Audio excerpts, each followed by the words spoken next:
Hello, I'm Paul White and welcome to this Sound on Sound podcast. This time I'll be looking at ways of turning household sounds into musically useful samples. When samplers first came on the scene, everybody went around the kitchen banging things to see how they'd sound when played back chromatically or as part of a drum groove. But today we've got far more processing tools and effects at our disposal, along with vastly increased sampling time, so maybe it is time to revisit some of those old ideas. As a Logic Pro user, I can easily turn sounds into samples just by dragging them to the track header and then selecting a sampler option. But there are excellent third-party tools out there too, such as Sample Robot, that will allow you to create samples in pretty much any of the mainstream formats. While I've used Logic Pro's Simple Sampler for these examples, users of Native Instruments Contact can load their own samples using that. And if you need a good time stretching tool, then check out the free Paul X Stretch from Sonosaurus. That's really good. For these examples, I'm going back to the early days of sampling, where it was common to take one sound and then spread that right across the keyboard. Back then it was often done using a Fairlight, and that cost about the same as a house. But today you can experiment free of charge. For percussive sounds, I'm using the sampler's one-shot mode, which means the sound plays all the way through regardless of how quick your key press is. Use the envelope shapers within your sampler to get just the sound you want. In my examples, I've used the sounds without looping them, but if you do want to create a sound that can be played as a pad, you may want to utilise the looping features of your sampler. I make a lot of use of time stretching and reverb to elongate the sounds, and for adding interest you can use convolution or granular delays. I'll start by seeing what we can extract from a simple squeaking hinge.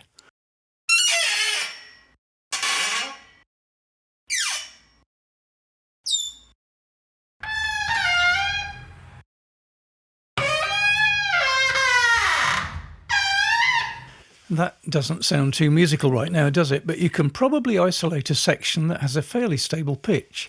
And if that isn't long enough to work with, as it is, it can be stretched using the audio stretch function found in most DAWs. Here's a short segment that I managed to isolate. And here it is again, stretched. And now I'll add a little pitch correction set to F just to nail that pitch. Obviously that's still not long enough to use as a sample, so let's stretch it out to a really long length by adding a long wet reverb. I'm using Soundtoys Space Blender, and this is set to 100% wet and about 5 seconds of decay time.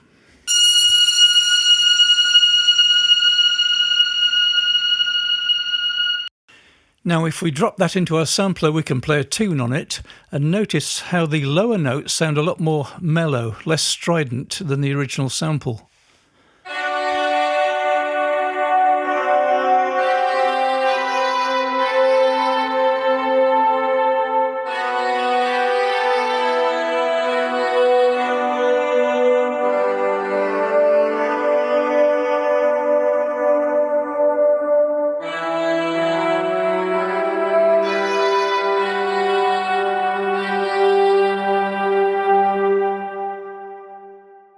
Here's another example taken from a different part of the same squeak.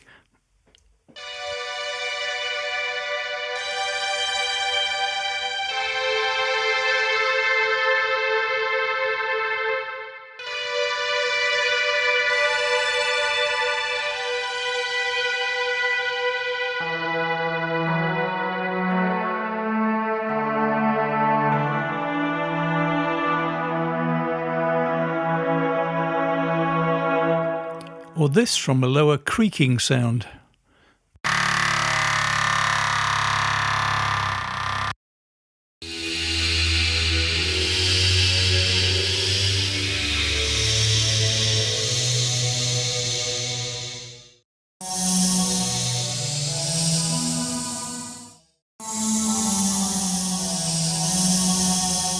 And of course you have the envelope shapers and filters within your sampler to reshape the sound, so you don't have to take it just as it comes, you can turn it into anything you like.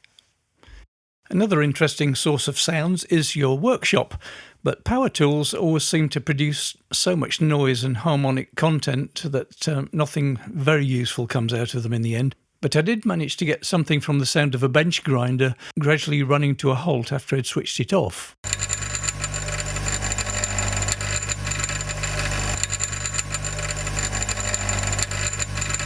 And here with that long reverb added again.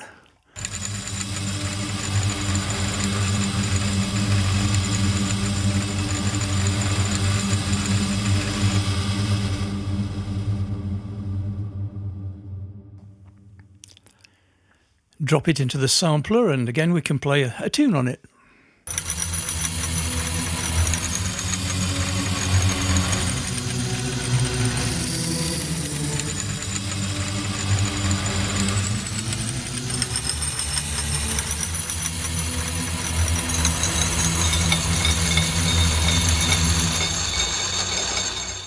Here's another sound created from the bench grinder. This time it's running quite slowly.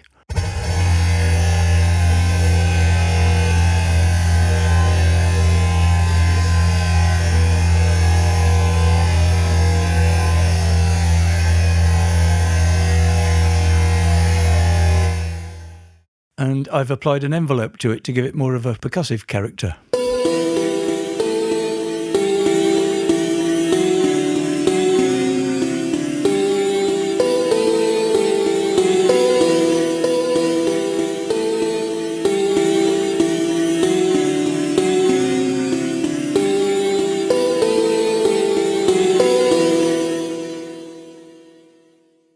Or maybe flick a tin can, stretch the note to 2 or 3 times its original length,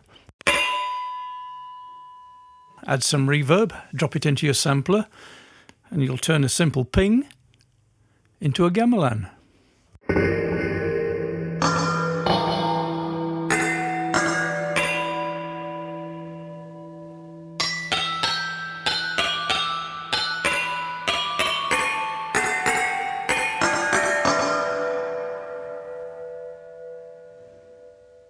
Here's a set of small bells from the garden.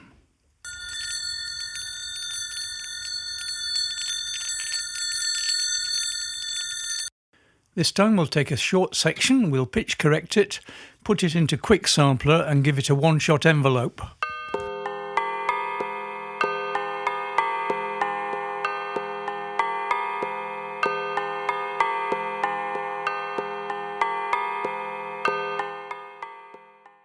And that old favourite, bamboo chimes. Let's just take one of the notes and drop it into the sampler. Add a little hint of reverb and we have this.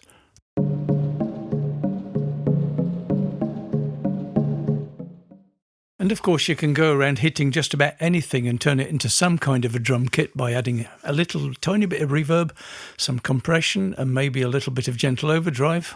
And for the snare sound, I just dropped a bag of lentils onto the floor.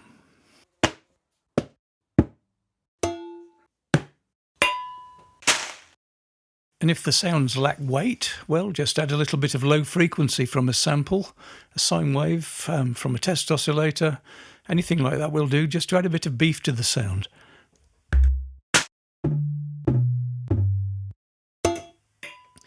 And there you have it, a very simple drum kit playing a very simple drum rhythm.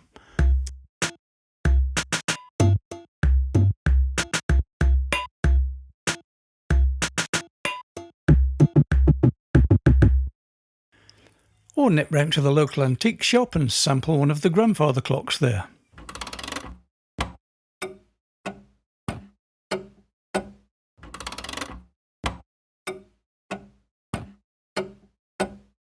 Even accidentally recorded sounds like this bit of wind noise can be turned into a kick drum. Just edit the bit you want to keep and apply an envelope.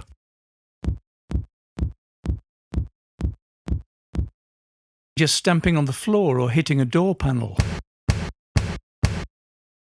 Even the empty Coke can be the source of some interesting percussive sounds.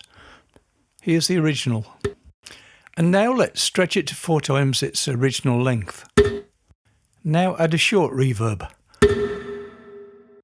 We could drag that into the sampler just as it is, but this time I want to experiment by adding a convolution reverb.